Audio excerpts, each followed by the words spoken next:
All right, guys, we're going to start the show shortly. Good show lined up for you today on a Tuesday. We have a new ranking out, and this ranking includes the University of Virginia and the Princeton Review. And the Princeton Review analyzed more than 650 colleges and universities to determine the return on investment of a college education that is now more expensive than ever. I will let you know how the University of Virginia stacked up amongst its peer colleges and universities, public and private. Charlottesville, Virginia, and the University of Virginia have another reason to pound their chest, be prideful, and really scream from the rooftops, look at what we're doing, look at what we're doing. We're making some big-time moves here. We'll talk about that. I have a feeling this is going to impact the ecosystem locally in a number of different ways. I'll let you know how I think that's going to impact UVA getting another national accolade, how it's going to impact the local ecosystem today on the I Love CVille show. Give the show a like and a share anywhere you are watching. It's going to be a red-hot program. Alex will join us, Alex Erpy, in about 18-20 minutes or so on the I Love CVille show. We have the Moe's Original Barbecue closing that we have to talk about today on the program. We'll talk Moe's Barbecue, the couple behind it, fantastic restaurant, unfortunately closing on Water Street. We will talk UVA football, now in the receiving votes portion of the top 25. UVA basketball, number 25 in the preseason rankings.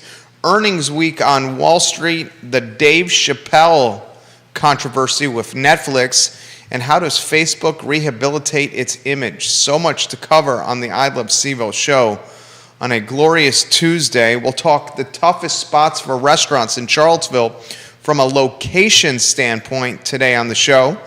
I'm going to ask the question, why is World of Beer not home to a new restaurant? And why has Draft Tap Room not reopened? So much to cover today on the Tuesday edition of the I Love CVille show. Give it a like and a share anywhere you are watching, and we will get started in T-minus 20 seconds.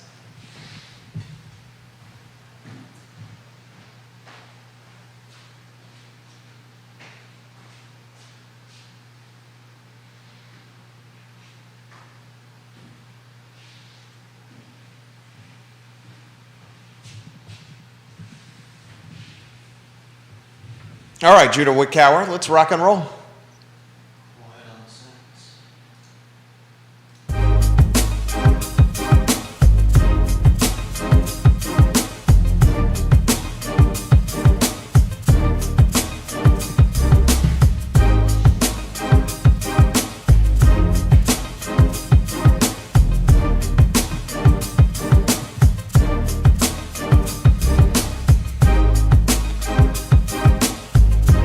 Good Tuesday afternoon, guys. My name is Jerry Miller, and welcome to the I Love CVille show. Thank you kindly for joining us.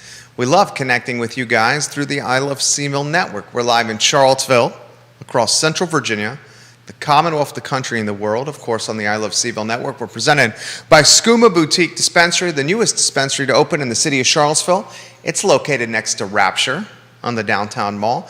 David and his team at Skooma Boutique Dispensary have certificates of analyses for everything in the store. Scott Wagner of Scott Wagner Integrated Medicine, one of the fantastic partners of this show and this network. Interstate Service Company, Charlottesville Remodeling Company, Animal Connection, Ting Fiber Internet, Skooma Boutique Dispensary, Dominion Custom Homes. We're fortunate to work with some of the best. A lot to cover on the program. You, the viewer and listener, can participate in the discussion and dictate the pace and tempo of the show by offering your perspective in the comments section of any and all social media platforms you're watching upon.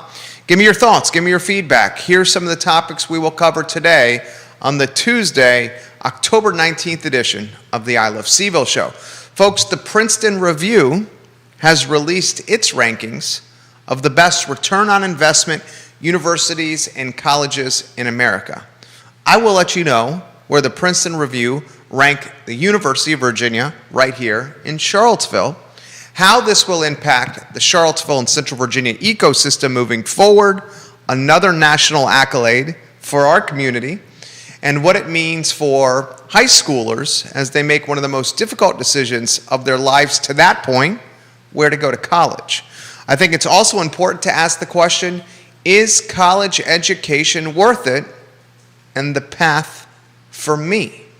Especially as trade schools and tradesmen and women become even more well-paid than ever before. That topic in a matter of moments. Moe's Barbecue on Water Street, unfortunately, has closed. We'll take a deep dive into why we thought Moe's Barbecue on Water Street has shut their doors.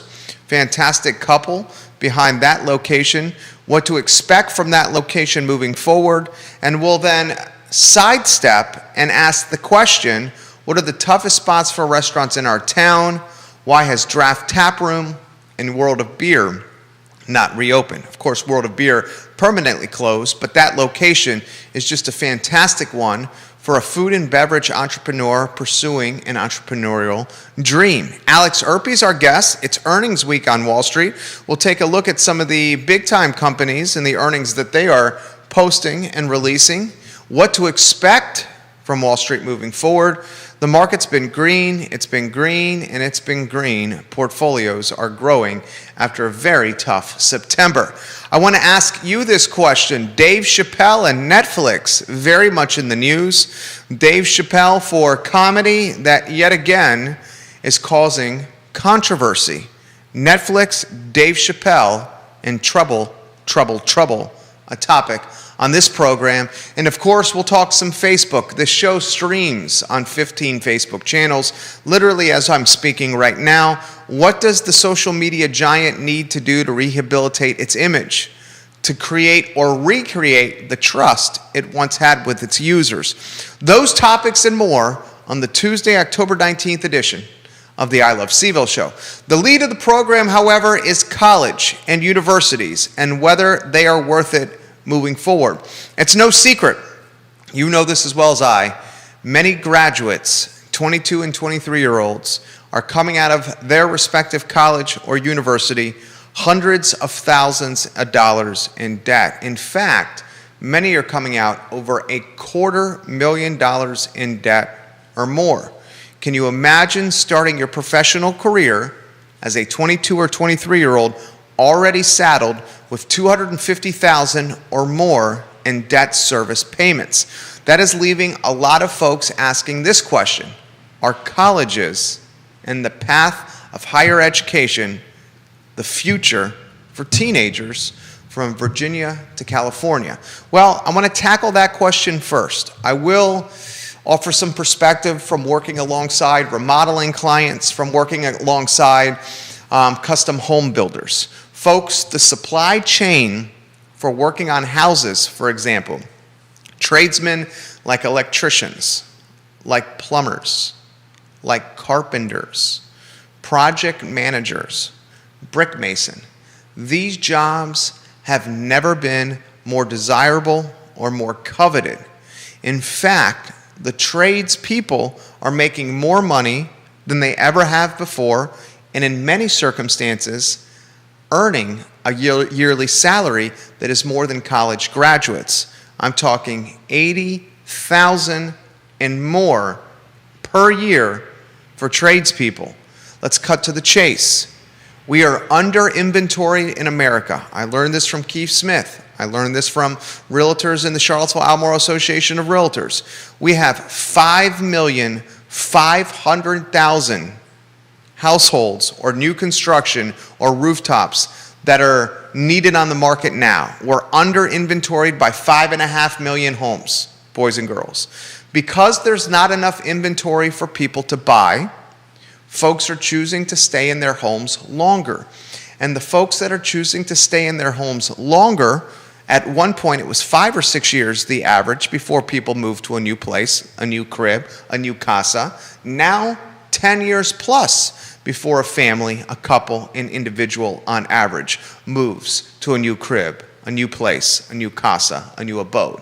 As we stay in our cribs and our casas longer, this is what happens. They wear, they tear, they break down, and we see the warts and blemishes more often and firsthand. Furthermore, with the work-from-home culture that is undoubtedly popular now in America and the world, we are spending even more time in our homes. And as we spend more time in our homes, we wear them down. As we spend more time in our homes, we see the warts and blemishes even more. As a result, the phone is ringing left and right for remodeling companies like Charlottesville Remodeling Company. Trusted name in the game, Charlottesville Remodeling Company. Find them online at charlottesvilleremodelingcompany.com. When companies like Charlottesville Remodeling Company have their phone ringing left and right, they start booking jobs and putting them on the calendar. Then they turn to their trusted advisors, their tradespeople, to help manage the projects. Well, I'm going to tell you firsthand, there are not enough tradespeople in the world today. Not enough plumbers, not enough electricians, not enough painters, not enough trim carpenters, brick masons, handymen.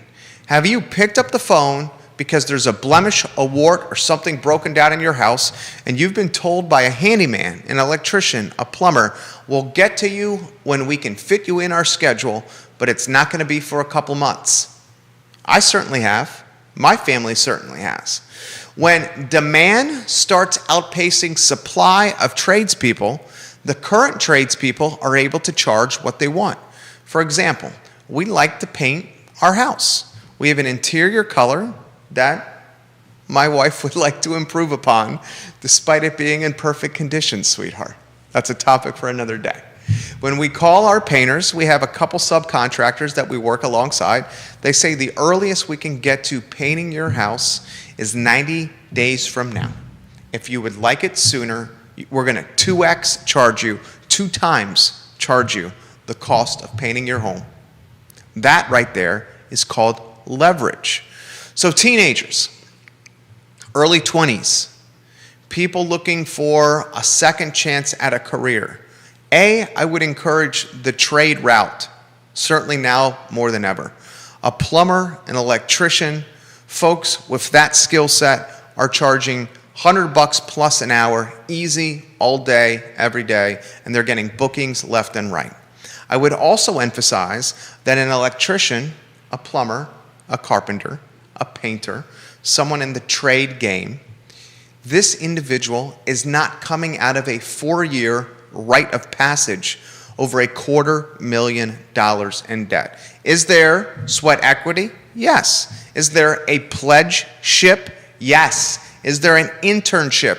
Yes. But that internship, that pledgeship, that rite of passage often means $12, $15 an hour learning in an apprentice role, as opposed to 4 years of going to a college or university where you don't get paid and you come out $250,000 plus in debt. Now, as college tuition debt service becomes higher than ever, you have organizations, you have outfits, you have ranking services like the Princeton Review, who are now assessing the return on investment or the value proposition of higher education.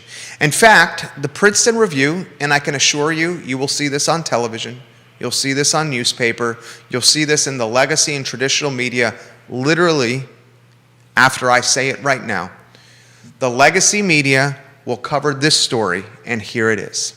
The Princeton Review analyzed more than 650 colleges and universities to determine the schools with the best value, with the best return on investment.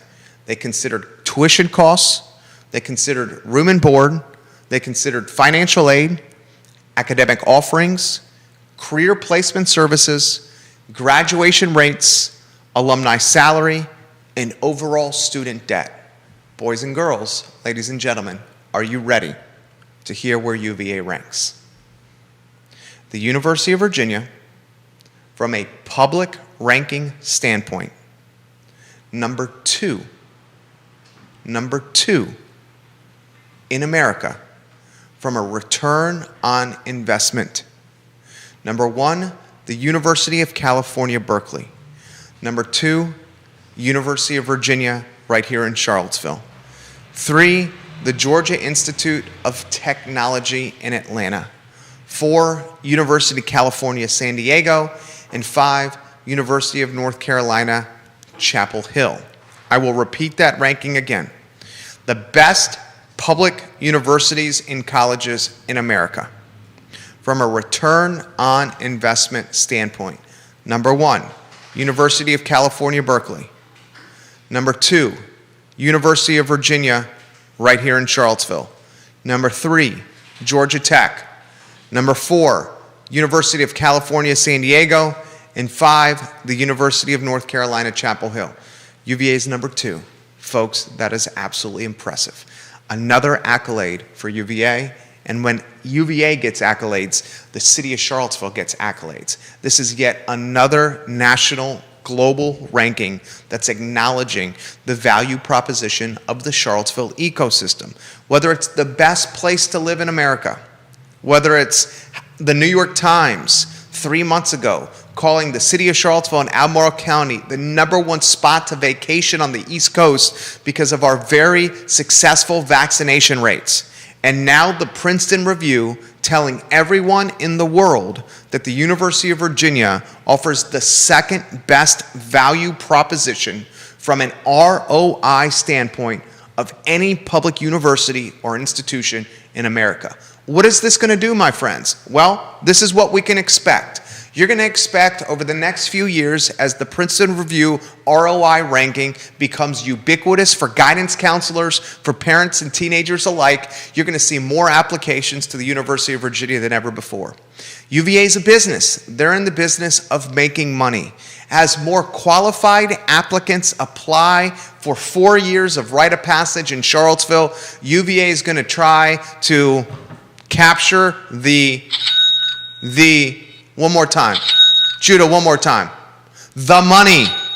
And as they try to capture the money, they're going to let more students into college, more students here in Charlottesville, and those students are going to cannibalize the little housing inventory within walking or a short transit hop, skip, and a jump from grounds. That's going to drive up the cost of housing. That's going to make the community more expensive. It's no secret, my friends. UVA is admitting more students than ever before. UVA is hiring more professionals to service those students than ever before.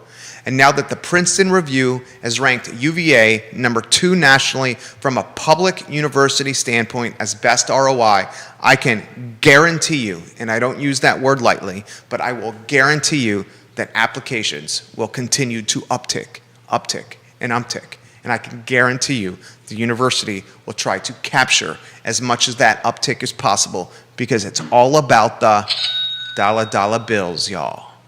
Private schools, top 5 ranking, best ROI, Princeton University 1, MIT 2, Stanford University 3, California Institute of Technology 4, Harvey Mudd College and Claremont College 5. I'll give you the 5 from private schools again. Princeton 1, MIT 2, Stanford 3, California Institute of Technology 4, and Harvey Mudd College in Claremont, California in the 5 spot. Best ROI from a private school standpoint. The next topic is a local one. In fact, it's 3 blocks from here. Moe's Barbecue on Water Street, closing and shutting its doors. This is sad news. Moe's, owned by a couple that was absolutely fantastic, that was committed to hospitality, to quality barbecue, and undoubtedly champions of the local music scene. Moe's unfortunately got stuck in a construction whirlwind. Everywhere you looked on Water Street during the open tenure of Moe's, there was construction going on. You had construction associated with the Code building. You had construction associated with those parking garages. You had construction associated with the buildings a couple slots down the road from Moe's. And after a fantastic run from Michael Lewis and Mono Loco, I thought Moe's on Water Street was also going to duplicate similar success as Michael Lewis and Mono Loco. Unfortunately, that did not come to fruition. Now, Moe's is choosing to close its doors, and I will forever champion and give props to entrepreneurs that pursue a vision and a dream, whether it has success or does not work. In fact, as Harrison Keevil, who's the owner of Multiverse Kitchens, once said on this program right here, Brookville Restaurant and Keevil Kitchen were my undergraduate degree and my MBA degree for Multiverse Kitchens, which is my career path today. Similar hopes, similar dreams, and perhaps a similar path for the fantastic couple behind Moe's on Water Street. We admire your efforts, and you will undoubtedly be missed. Now, this got me thinking today on the think tank this morning as I was scrolling through the phone and thinking topics for today's show. What are some of the most difficult spots for restaurants to have success in Charlottesville, Virginia? Immediately, I thought of the location that housed and was home to the Tin Whistle Irish Pub, to Cafe Bocce, currently the home to Tonic. At what time it was Carlton's. Carlton's enjoyed a cup of coffee on Market Street before it shut down. Now it's Tonic, the location across from the police station. Courtney and her business partner have revitalized the space, built a beautiful outdoor patio and outdoor bar. They're committed to long-term success at that spot. But we know that spot has had a number of different iterations, and everything I've said is applicable and accurate. I also am perplexed why the World of Beer location has not had more success. Undoubtedly, the rent is sky high on Main Street at the World of Beer spot.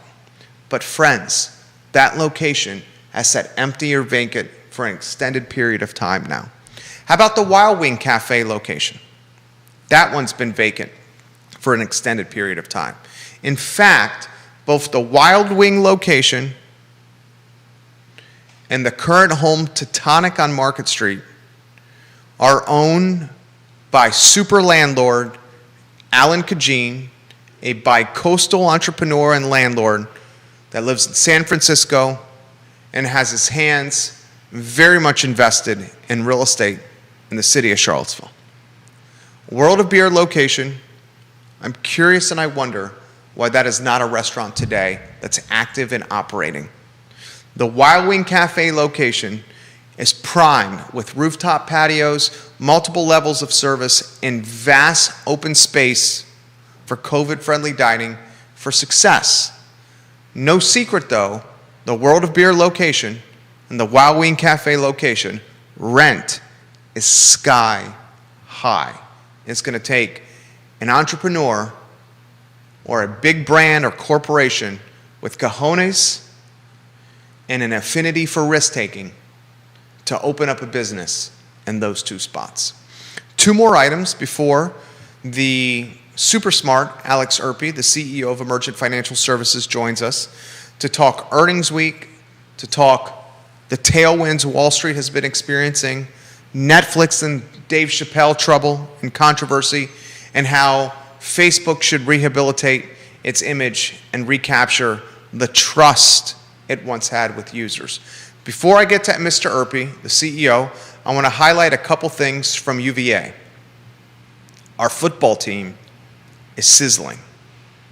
Our football team right now is in receiving votes of both polls. In the AP Top 25, UVA is in receiving votes. In the coaches poll, UVA is in receiving votes. In fact, ESPN, and I don't agree with what I'm about to say, but ESPN has predicted Virginia football to be the favorite in all of its remaining contests, except for the matchup against the Pittsburgh Panthers, who are currently in first place in the Coastal Division. Virginia football on the 23rd of October, my friends, the 23rd is Saturday, hosts Georgia Tech under the lights at Scott Stadium, ACC Network. The following week, we travel to BYU, at BYU. Then we have a bye week. We host Notre Dame. We travel to Pittsburgh, and we closed the season with the Commonwealth Cup against the Virginia Tech Hokies. You have 5 football games left for a football team that is 5-2 overall and a football team that is in ACC play 3-2. UVA is very much in the thick of a Coastal Division title. Bronco Mendenhall will tell you, the head coach of Wahoo football, that the first goal of the team is to win the Coastal Division. Because if you can do that, you can play for an ACC championship. And if you're fortunate to get an ACC championship win, you're going to a big-time BCS Bowl. Brennan Armstrong, this gunslinger who just turned 22 years old, this red-headed Spitfire, this leader that has emotions that he wears on his sleeve, a leader that told a huddle a couple of weeks ago in a dogfight against Louisville. The team was down. Virginia football had to score some points to get a victory. They won it 34-33. And the first play on that last drive, Brennan Armstrong, the 22-year-old, red-headed southpaw, looks at his boys in the huddle, and he coolly, calmly, and collectedly said, "Aren't we all having some fun today?" Next thing you know, the stress dissipates, boys drive the field, and they clock and lock a 34-33 victory at Louisville. UVA, a 3-game winning streak, and 5-2 on the season. Last topic, my friends. Then Alex Erpy, CEO of Emergent Financial Services. The basketball team, number 25, in the preseason top 25. So let me recap for you. The Princeton Review has called UVA the second best return on investment institution in America. Our football team is playing for a Coastal Division title and is on national TV left and right. Our basketball team won a national championship two seasons ago and is ranked in the top 25. You see why students from all over the world are flooding to Charlottesville to attend Thomas Jefferson University, right? You see why Charlottesville has become the Silicon Valley, Palo Alto, or San Francisco of the East Coast, right? My friends, it will only gain in momentum. Judah Wickower, let's welcome our friend Alex Erpy to the program. He's the CEO of Emergent Financial Services. We've got a fantastic chair for you. We've dubbed him the Antonio Banderas of the financial service game. I appreciate that. We sincerely mean that. The man is sharp. How do you 6'2"? 6 exactly. Okay, so we'll call him 6'2" Maybe in those. 6'1". I haven't been measured in a while. We'll call him 6'2" in those Italian loafers that the man's wearing over there. All right, my friend. I know you are a UVA sports fan, and I know you went to UVA. Princeton Review, number 2 ROI, public university in America. What do you make of that? I mean, it's very exciting news. I mean, we've always been extremely competitive on the public school side, as UVA, and it's good to see that keeping pace with a lot of other schools that, of course, are trying to probably catch up in that respect. I mean, so it's always been a very high-class university in terms of the talent that is teaching at UVA, and then the ROI, I think, has always been very good, especially with also, I would say, even the surrounding countryside, because I happen to know the community college to UVA route, and even our community college here at PVCC is just tremendous. So there's just so many opportunities for students to really succeed when they go through the colleges in this area, particularly UVA. I'm going to ask you this. You are in the business of helping people manage their money. Mm-hmm. You're in the business, Emergent Financial Services, and we cannot say enough about this family-owned business, Emergent Financial Services. You guys, your family-owned business, literally guides people to good decision-making. That's the goal. It's education. To wealth. It's education. Yes. To make changes that will help you, either with your goals now or retirement goals. You educate folks. How would you guide or educate parents, single family, maybe it's one parent household, maybe it's a no parent household, but teenagers who are literally potentially pursuing over $250,000 in debt for a 4-year rite of passage? What would you say? In terms of before they do this process or afterwards? Before. Before. Would you say do it? Would you say trade school? I mean, what would you say? I think it depends a lot on where your skill set lies. I think part of the issue that I've had with the way we do things in this country for a while now is we push everyone to the 4-year school track, but as all we looked at is that average number from way back saying that you made $1 million more over the course of your entire lifetime. But you have to remember that's the average, which means there's going to be a lot of people that are going to make less than that. And so if you're racking up $200,000+ in debt and you fall on the lower end of that spectrum, in other words, you're not in the STEM, you're not in the engineering, you're not in those really high earning categories, those really high earning majors or schools, then you're in the lower end. Now you're putting yourself in a risky position. And my philosophy has always been, don't push people to the 4-year school. There's going to be a lot of students, really bright students, for whom that is the right way to go, the 4 years. And it doesn't have to be a 4-year school. Tell them your track. I'm really big on the 2 years of community college, 2 years at a 4-year institution, the transfer route. Because first off, because I happen to love PVCC, I had an extremely great experience there. You get the smaller classes, right? It's about, at least it was when I went, about a third of the price of UVA. This year, there's no tuition at all, but if that goes back to the way it used to be, it was about a third of the price of the major of the 4-year college, right? You get smaller classes, more intimacy with the professors, you're getting your prereqs out of the way, right? And you're preparing yourself for when you make the transfer to a 4-year institution. Now you're just going to go into your major.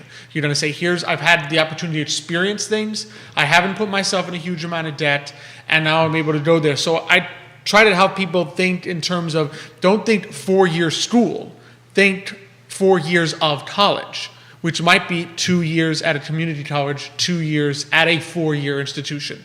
And then if your interest lies elsewhere, it's time to stop. I'm with Mike Rowe that I've read. My dad has read his book on work and trade schools. In the sense Mike Rowe? The Ford guy. Yes. That dirty jobs guy. Dirty jobs guy, yeah. right? He's great. Saying we need to stop devaluing trade school jobs, because you know what? First off, they make good money. Plumbing, electrician. There's good wages to be made in those jobs, and I would say very much so those jobs cannot be automated away. No one's going to have a robot come into your house and do your plumbing or fix your electricity. You want a person coming in. So those jobs, you can't automate those away. So if someone leans in that direction, rather than pushing them and say, no, you need the 4-year school because it makes $1 million more, well, no. If you can get into a really good paying job through a trade school vocation, and there are scholarships for that. Often people don't know. I happen to sit on the board of the Charlottesville Scholarship Program. So we provide scholarships to students, a lot of CHS students within the city of Charlottesville limit. I can't tell you how many people don't know that trade school counts for that scholarship program. I didn't know that. That if you come and you say, I'm planning to go into certified trade school, that you can apply for a scholarship to do that. So many students just think, I can't bother, I can't get a scholarship unless I'm going to a 4-year institution. Not the case. There are scholarships. There's one right here in Charlottesville where if you're going to a trade school, you can get a scholarship to help you go through that route. And then you can not saddle yourself with as much debt. And if that's your path in life and that's what you're good at, there can be a great career there that we don't have to devalue just because it doesn't come with a BA attached to it. Well said. Alex Erpe, CEO of Emergent Financial Services, certainly now more than ever. Last question on this topic. You're a man that assesses macro and micro trends and uses that knowledge to make smart decisions. Mm-hmm. We have a country that has 5,500,000 units under inventory. We have a micro ecosystem in Central Virginia that clearly does not have enough homes for sale, in a very unbalanced real estate market, as we learned from Real Talk. Mm-hmm. When you don't have enough homes for sale, that means people are going to stay in their homes longer. They're going to beat up their homes more than they ever have, mm-hmm. and they're going to see those warts and blemishes and the breaks and fixes that needs to get done, and they'll call an interstate service company to get the problem solved. A home's best friend. Absolutely. it seems to me that the value proposition of a tradesman has never been better than right now. Oh, I agree. I agree completely. I mean, you're talking. That's something you will always need. Because even if things were going better, let's say you were having frequent home sales and turnover, right? The person who moves into that home, the home's going to age the same. So if I'm moving into a brand new home and something needs to be looked at, either the previous seller or myself is going to have to call in someone to fix it. A 10-year home is a 10-year home, whether I've been living there for 10 years or whether I just moved in now and someone else was living there for 10 years. So you're still going to need to call in. Again, like you say, you'll probably notice it more when you've been living there for a while and be more inclined to do something about it if you see yourself living there longer into the future. But I think those are the kinds of career paths that unfortunately I think we discourage as not being prestigious because it doesn't come attached to a brand name. I mean, I couldn't even name you a brand name certification program for electricians. I can name you a Princeton report list of 4-year universities, but there's no brand name. So we tend to dismiss it as not being, okay, I want something else for my kids. But in reality, those can be extremely profitable careers, especially if you then go your path of turning into your own small business. Now you have huge opportunities to get your retirement in order. So instead of having a bunch of debt at the end of this cycle, you're now building for retirement in your 20s instead of paying off debt in your 20s and starting to build for retirement in your 30s, and that's a huge difference, those 10 years. Alex Trippi, guys, CEO of Emergent Financial Services. Earnings week for so many companies. Mm-hmm. Tesla reports. You had Johnson & Johnson report. You have a number of different firms reporting earnings this week, and a lot of folks beating some estimates here. I'm going to start open-ended with earnings week and what you at Emergent Financial Services are watching. Then I have some specific questions for you as well. Absolutely. So, I mean, it does seem, at least today, so far, first 2 days of the week, we are looking at some positive beatings of estimates. And really, that's always the key for earnings week. What I tell people to look at, it's not the expected earnings. Expected earnings is already baked into the price of the stock before the earnings come out. What changes the price of the stock up or down is whether you beat the earnings expectations or whether you fell short of them. And then it's the expectations. Because a lot of times you'll see on earnings that in a previous quarter, company will come out and say, we expect this earning next quarter. By the time that comes around, a lot of analysts are already guessing whether they're going to beat or fall short of those earnings. So it's the changes above that really determine whether the stock moves. In other words, Johnson & Johnson having a great day today, not necessarily because they beat earnings, but because they beat the expectation of what their earnings would be. By 25 cents per share. 25 cents per share. Johnson & Johnson, Procter & Gamble, Walmart, Snapchat, Netflix reports after the bell today. You following the Netflix Chappelle fiasco? I am. It's interesting to see what's happening there because Netflix, of course, they prided themselves on recent years of being willing to go places no one else would go. They had the controversy with the French film with the underage girls. And they defended that to the zoo and said, no, we are willing to go where nowhere. So this is a bit of a test for do they mean that or do they only mean it in certain circumstances? Well, what do you think? So the co-CEO has said what we air on Netflix and what airs on screens does not impact human behavior. In fact, co-CEO Ted Sarandos wrote in a memo that Netflix, quote, has a strong belief that content on screen doesn't directly translate to real-world harm, end quote. Interesting. Do you buy that? That's a tough question. I'm not sure. I think there are some cases where it could.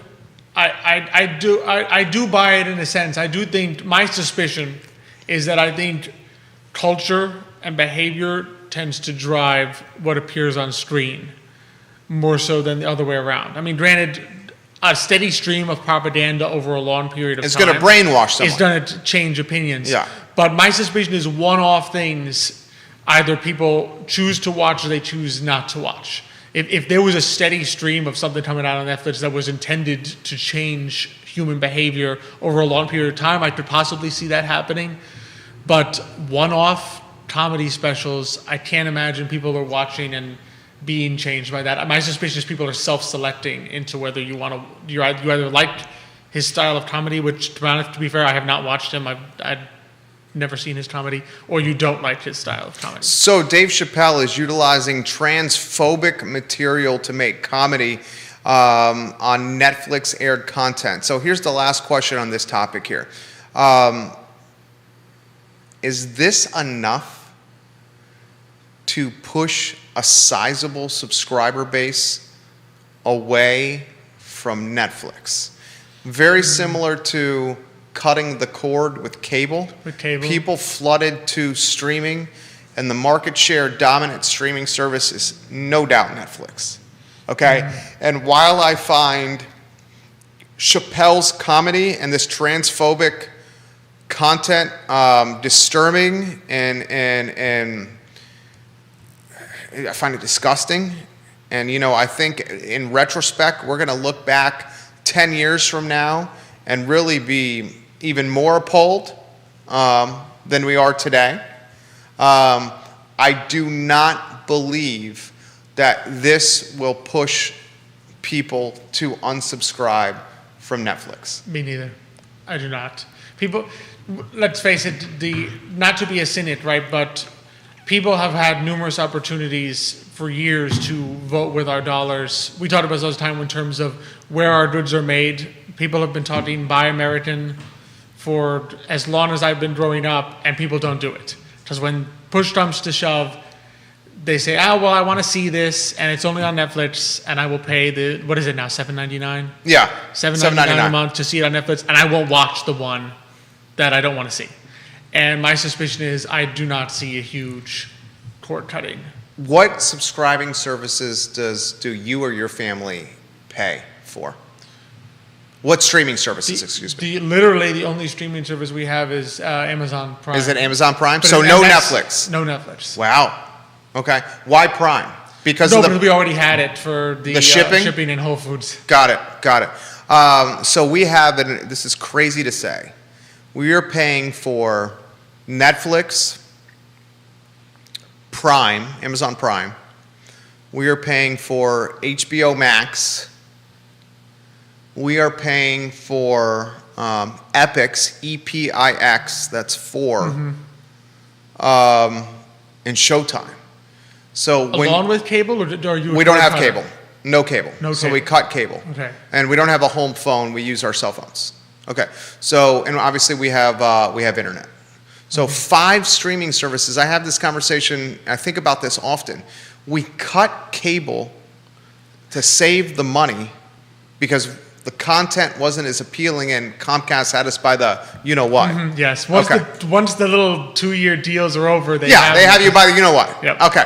But then we add $8 a month Netflix, HBO, I'm not even sure what is, Prime. HBO Max is, I think, 12. It's pretty substantial. Now, HBO, as far as I'm concerned, has the best content out there. A lot of Netflix, for lack of better phrase, is like a Chinese food menu where there's so much right there that you can't find anything, that you get overwhelmed. And we have Disney. I forgot Disney for our son. And Disney is not cheap. It's not cheap. So was that 6? That's 6 now. That's 6. So we're flirting with the price of what we were doing with Comcast. I mean, that's something we got to reconsider right there. All right, so questions coming in for us. Kevin Higgins. First, Kevin Higgins, I'll get to yours. Lisa Costello, I'm going to get to yours here. Vanessa Parkhill, I will get to yours.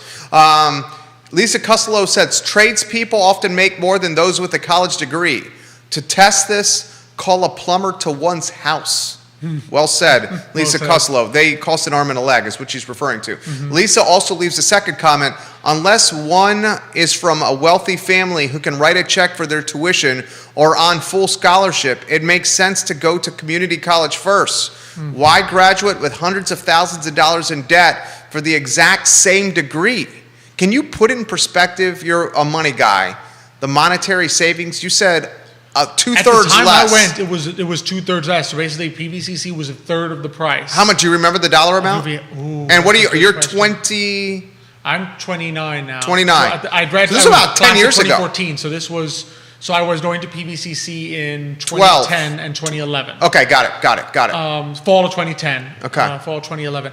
I believe at the time. Do you know this answer, the closer, Xavier Europe? Let us know. He might. I bet you he does. He probably does. Yeah. I believe at the time UVA was 14 a semester. Okay. And so we're talking 26 total. 26 total. For a year, and that's just tuition. And that's in-state tuition. Okay. And then I think PVCC was 4 or 5. I'm trying to. I'm a semester. A semester. So you're talking. PVCC still is not and PVCC is not a cheap school in terms of community colleges, but it's on the obviously you're getting a lot of quality out of being a local community college. So when he went 10 years ago, the first 2 years, PVCC was 8 to 10,000 tuition a year. Oh, the Xavier is here. Thank you, closer. Thank you, closer. Xavier Europe. I love you, Xavier. You know I do. He said PVCC was $5K. Okay. So is that $5K a semester? I think a semester. $5K a semester. So that means $10,000 for you for a full year. For a full year tuition. Versus UVA was 26. Mm-hmm. So you're talking a $16,000 savings, and that's times by 2 years. By 2 years. $32K. $32K. For the classes, and I'm not going to call them the fluff class, for the, how would you characterize this? The prerequisites. The ones that you would have to take. And the difference is, because I did end up taking one prereq class, just as an example. I took macro economics at PVCC, and I took microeconomics, both 101 levels. I think they were 201, 2020 at UVA. So I took micro at UVA, macro PVCC. PVCC, 30 people in the class. Got to know Professor Mahmoud Motimzadeh. Great, Mahmoud Motimzadeh, great professor there, teaching economics, 30 people in the class. At UVA, as much as I loved Ken Elzinga. I took that class. 500 people in that class. Right. I never met Ken Elzinga. You say hello to him when you walk in. They would hand out cookies at his office hours because you knew you'd have to wait for a while. Yeah. Ken Elzinga did not know my name in that class, had no idea who he was, and probably why I was not as focused as I should have been in your class, Mr. Elzinga. So you did $10,000 a year, $20,000 for tuition at Piedmont, versus 1 year at UVA would have been $26K. $52K. Mm-hmm. You saved $32,000 in the first 2 years for the same classes. Because I mean, let's face it, your expertise level, right, where a university like UVA is going to really thrive in terms of the teaching ability, is when you get to those 300, 400 level classes. Because now they're in the thousands at UVA, 3,000, 4,000 level classes.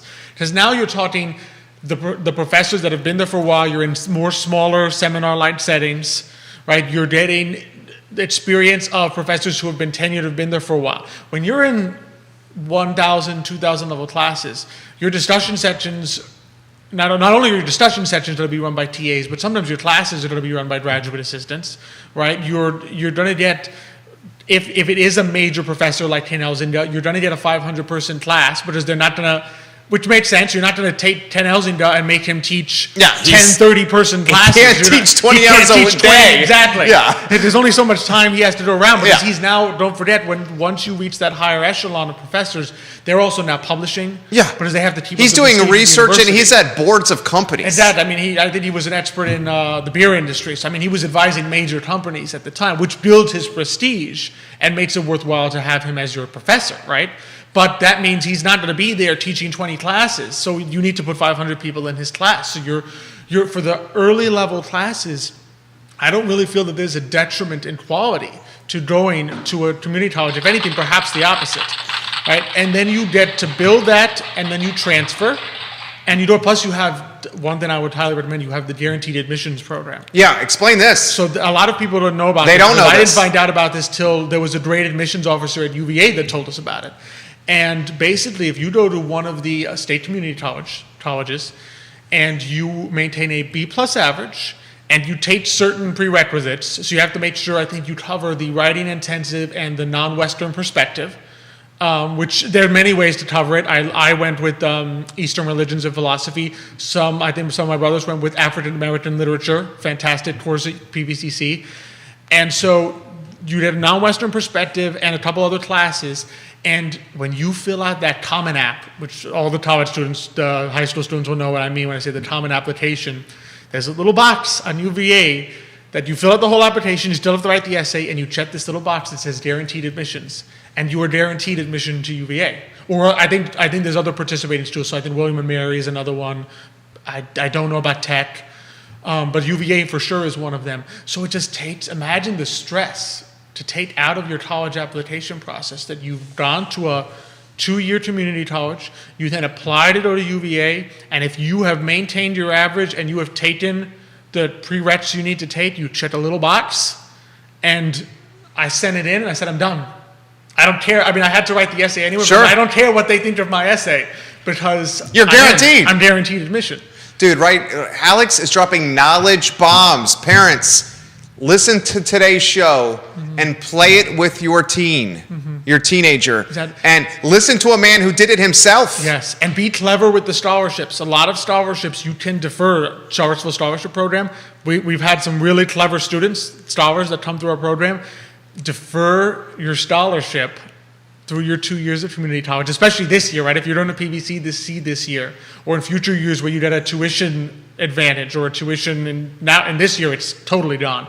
But even if you get like a FAFSA or something else, you defer your scholarship, and now you can use it all at your 4-year and save yourself on the 2-year because you're going to a 2 in community college. So there's so many ways you can adjust and be financially savvy as you go through the college process if you decide to go that route of 4 years of schooling rather than a trade school. I love it. Alex Erpe, CEO, Emergent Financial Services. My friend, a few more topics for you. Kevin Higgins, when you are ready, do you think this country's supply chain issue becomes a global economic pandemic or problem? I think we have another round of last year's COVID-type economy market coming, and it could be even worse as we move forward. Kevin Higgins, I love when you watch the program. So I'm gonna tighten this question. Supply chains are pinched everywhere. They are. I mean, I don't know if you've seen the photos of how many ships Yeah. are waiting off the port of LA. dude, my wife was talking to me about this morning, and my grandparents, Trey's grandparents, my son's grandparents, so my parents and my wife's parents, literally over the last couple weeks, with a sense of urgency in their voice, are like, we have to figure out Christmas presents. We have to figure out Christmas presents. There might not be presents on the shelves. I know. We have to get them now. Literally, both sets of parents. So Kevin says, supply chain, does this become a global economic problem? It is becoming a worry. Tough to say on the global, because I have to say I don't know enough about how this is affecting other countries. It certainly seems to be. The U.S. right now, I can definitely say it's becoming a United States problem in terms of the national economy. And I suspect, like they always say, when the United States sneezes, the rest of the world gets a cold. So when the United States is not doing well, the rest of the world is going to struggle economically as well. So take what I say now about the national economy and extrapolate it to a global scale. But the issue that Xavier's seeing, that I am seeing as well, is that this is beginning to trickle into consumer behavior, meaning the supply chain issues are causing consumer confidence to decline, right? They are causing consumers to be worried. That is never good when you have an economy that is based 70% in consumer spending. That's what makes up 7/10 of the entire economy. So you don't want to see that. You don't want to see producers beginning to get nervous, cutting back. We keep hearing that this is something that is normal on the demand side, but it is not. I mean, we can't fool ourselves here into the notion we're not even back to pre-pandemic levels. And last I recall, in January of 2020, we did not have supply chain issues. So this is a serious issue that cannot just be blamed on higher demand because we're coming out of a pandemic. This is serious issues in terms of staffing at places, in terms of transportation, being able to get from one place to another. It goes even beyond really the price of oil. Price of oil is a major contributor, but it goes beyond that because we had oil approaching $100 a barrel in early 2010s, and we did not have supply chain crunches like this. So this is something that really needs to be taken a hold of and make sure that we solve this problem. And I think inflation has a lot to do with it in terms of pushing down consumer confidence. What worries me is just the story you told now with the grandparents, right? Because I always tell this is the typical inflation story, right? If you think that goods are going to be, the Christmas presents are going to be more expensive or harder to get 2 months from now than today, what are you going to do? You're going to flood it. It's the You're whole gonna buy them toilet. today. It's the toilet paper thing during the pandemic. Exactly. And what does that do to the price of those goods today? It's going to make them all go up. Exactly. So you get the nasty inflation cycle where God, the I love this expectation man. of inflation Oh, I causes love this man. I love this man. Say that. Explain that again. So what a lot of people don't understand is that the expectation of inflation causes inflation. In other words, if I think that Christmas presents are going to be more expensive a month from now, what do? I would go out and buy Christmas presents today. If everybody goes out and buys Christmas presents today, what happens to the price of Christmas presents? Goes up. Because you just increase demand and you did not increase supply, price goes up. And before people say, well, that's price gouging, no, it's not. That's how you don't end up with shortages. Exactly. Like, price going up is the market's way of preventing shortages. Because if the price doesn't go up, then you just run out of things. So if we really want to solve this, we'd be patient. You would be patient, and ideally the supply chain would catch up so that entrepreneurs would look and say, hey, everybody wants their Christmas presents, let me make some more. Yeah, and be opportunistic. And be opportunistic. And the fact that that's not happening is an external fact. In other words, what we're seeing here is not the market internally functioning improperly, right? The market is giving us the correct signals. The market is saying there are not enough goods to meet the demand of people, so price is going up. But there is an external issue in terms of supply reacting to push the price down again. But the supply is not reacting. People can't get the goods where they need to go because of, it's everything from the porch to the postal office. I don't know if you've been having the same mail issue that we've been having here. So there's an issue of getting goods where they need to go and an issue of getting the raw materials needed to create those goods in the first place. And that is an external problem. Alex Erpe, CEO, Emergent Financial Services. Alex Erpe, CEO, Emergent Financial Services. Xavier, the closer Erpe, has got some comments. Judah, you need to go to a 2-shot there. You only have it on the 1-shot. Thank you, Judah Wickower. This is why Xavier Yerpe says, this is why the U.S. needs to begin to manufacture in this country. Otherwise, we are at the mercy of other countries like China. Oh, that is absolutely true. As we kind of learned this lesson last year with medical supplies, you do not want 90+% of your medical and testing supplies to be made in China. I don't care what country it is. You don't want your medical and testing supplies to be made in any country other than your own, because you do not know when you're going to have a global pandemic, in which case everybody's going to want those supplies and you want them to be made at home. And I think my dad's exactly right. What you can extrapolate there, you can also extrapolate to other essential goods and services. And I'm not saying there's not a time and a place. There are certain countries that will make things better than others. Italy is very good at olive oil. I'm very happy to get olive oil from Italy. But if you're talking about things you absolutely need, your chips, your semiconductor, there's a major semiconductor shortage. Yeah. And the problem is almost all of our semiconductors come from Taiwan. And Taiwan is in a very nervous place right now. Taiwan Semi is a major producer. And you do not want all your necessary goods to be made in one place. There are certain things you don't have a competitive advantage, right? Italy will always be better at olive oil. Florida will always be good at oranges. There's going to be countries that can produce things better than other places. French will always, and the Spanish will always be good with their wines. But when it comes to certain necessary goods that you need to have, certain resources you need to have to run your economy, you do not want to be in a situation where you need to be constantly importing those from other countries, especially countries that may not be your friends. Dude, and for those that do not, for those that are uncertain about the impact or influence of chips and what they have in the economy, try turning your car on. Every car that's being produced today is essentially a computer. It is. It is a computer. Mm-hmm. So when you have a chip shortage, you have some serious issues going on here. All right, so a lot of comments coming in. Let's get to Vanessa Parkhills. And Vanessa Parkhills will tie into Nicholas, your brother's comment. We love when you watch the program, Vanessa Parkhill. Thanks for watching, Vanessa. Yeah, she's amazing. So Vanessa Parkhill is always great questions. She's an entrepreneur. She's a numbers individual. I believe, is it bookkeeping service, Vanessa Parkhill? I believe it is. She says, I've seen some of the recent Chappelle show. He actually tells a story about a trans comedian he was good friends with and invited to open for one of his shows. Let the viewers choose the content they want to watch. And she adds to Alex Erpy's comment, I believe guaranteed admission applies to all VA state schools when coming over from Virginia Community College System. I think she is correct. I think she is correct on that as well. Nicholas, do you think that living in a free society is the difference where people who appreciate it will watch it and people who don't won't?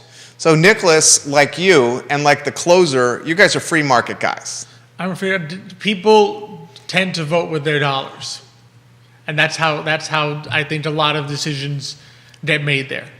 See, where I'm torn on this, and this is partially for the sake of a talk show, and this is also me being torn morally. Does the Fortune 100, 200, 500 company, all the way down to the mom and pop shop, have the responsibility to put morality ahead of profits? And then the second portion of what I'll throw to you, Netflix is a publishing service, just like Facebook. Facebook. Not quite. Well, Facebook has certain exemptions. I'll throw it to you. From You're right. Publishing. All right, and you're right about that. Facebook, 2 Sundays ago, was catching serious heat from a whistleblower on 60 Minutes, and this whistleblower emphasized that Facebook's algorithm was pushing atop news feeds content that was divisive to drive metric engagement, because as people liked and shared and commented on content, that made page views happen, which Facebook was then able to monetize said page views to drive shareholder value. Absolutely. And I'm not disputing, I think companies and people do have the right to do what they think is moral, right? Obviously, what Netflix is looking at here is they're viewing this as something of questionable morality. In other words, some people will believe it to be immoral, some people will believe it to be moral, rather than something that Netflix itself has taken a decision that this is so completely beyond the pale that we will not do it. Because I think every publisher, I will bet you there are ideas that have been proposed to Netflix that Netflix has said, oh, for sure, I won't make this. We can't do this. I'm not making this idea. Yeah. Because there's so many ideas that pop Sure, up out there. of course. And there's probably some movie makers that said, we want to do this super gory disaster thing, and Netflix is like, no, I don't want to do this. Right? So I'm sure they're making those decisions every day. When it comes to something like this, obviously they have made the decision, this is a matter of questionable, therefore we will let people decide whether they want to watch it or not. And I think that's within their prerogative to do. Facebook is a bit of a deeper question, because I know the same whistleblower also said they have internal data that Instagram is proving very detrimental in the entire way it functions, especially for young girls, teens, for young women, young girls, teens, right? That the entire way that the whole algorithm is set up is proving detrimental, and yet, because the young girls, and I don't mean to interrupt him, and go back to you, the young teens who, lack of better phrase, don't know any better, think that every picture they see is in fact natural beauty instead of filtered beauty that, let's cut to the chase, somebody on Instagram is going to look like a Picasso, when in real life, we just don't look that way. Most of us don't look that way. And it's curated life, right? Curated life. You see curated snapshots of other people's lives that have only their best moments and never their worst moments. And then young girls, everyone can do this. Young girls and anyone then extrapolates that and says, oh, my life must be really bad in comparison, because I have all these tough moments in my life, and this person only ever has great moments. And it's curated. It's not their actual life. They're going to have moment warnings where they wake up and they feel terrible, but they're not going to put that on Facebook and on Instagram, right? And yet Facebook is continuing to work on Instagram for kids. And so those are where you get into issues of, is your entire, I think Facebook's challenge that they're going to have to reckon with is the entire structure that they have put together, in fact, detrimental to society. And that's what they have to deal with, I think, on a just a whole level of, and an existential level, not to use a big word, but in terms of the way that they run their entire company. Because that's not even a question of what do we want or not want on Instagram. That's a question of, because I mean, most of these things that we're talking about that are detrimental to young girls, it's not like there's a specific image that, oh, if we just got rid of that one Instagram, if we just got rid of Kim Kardashian on Instagram, everything would be solved, right? This is an entire algorithm, the way that the algorithm then draws you deeper and deeper. That's right. Into things, and it's letting the computers begin to tell you what to watch, dude, rather than you. We don't even plan what we're going to talk about anymore on this segment, Alex and I. He comes in here at 12:50, uncertain what is going to be on the radar, and yet he hits grand slams every time. Nicholas, your brother, says the audience score for the Dave Chappelle show is 95% on Rotten Tomatoes. 95%. I did not know that. The critics are at 43%. So that's nearly a split. That's good information right there from Nicholas Erpe, the CMO. Xavier says the number one reason for current inflation is oil prices. That still runs all economies. Kevin adds, love when you watch Kevin Higgins. U.S. warehouses are full, ships at sea, limited truck drivers. I think companies will have to stop buying overseas. It's an assembly line that's been shut off. We are in trouble if this isn't fixed. When assembly lines are shut down, companies close. USA is that company. The viewers are smart of this network. He's Vanessa, right. Lisa, Kevin is right.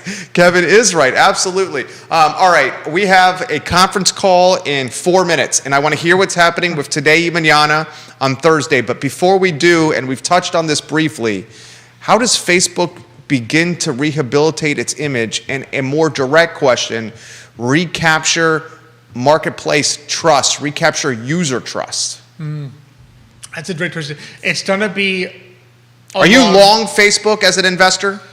So I am long Facebook in the sense that I put them in a diversified portfolio as part of the S&P 500. I would not overweight Facebook, would be my contention.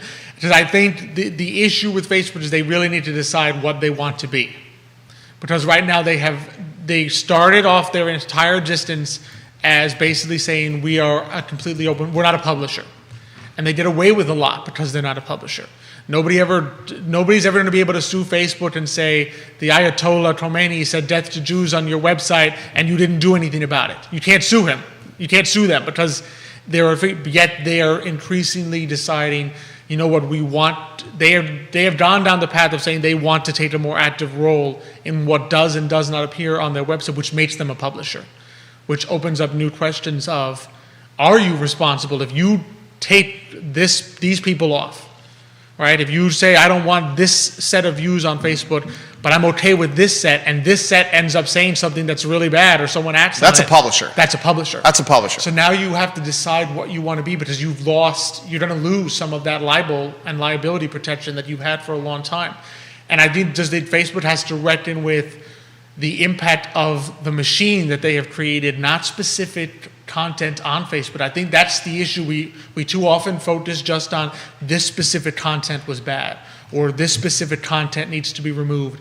And instead of looking at, no, the whole machine has some serious issues that are going to have to be dealt with in the way it is impacting society as a whole. And Facebook more so than Instagram because the percentage of the population on Instagram and Twitter is much smaller than Facebook. Facebook has a very large percentage of this country that is on there. Yeah, the world. On the world. Yeah. But I mean, like even in this country, I think you're talking upwards of a third of the country.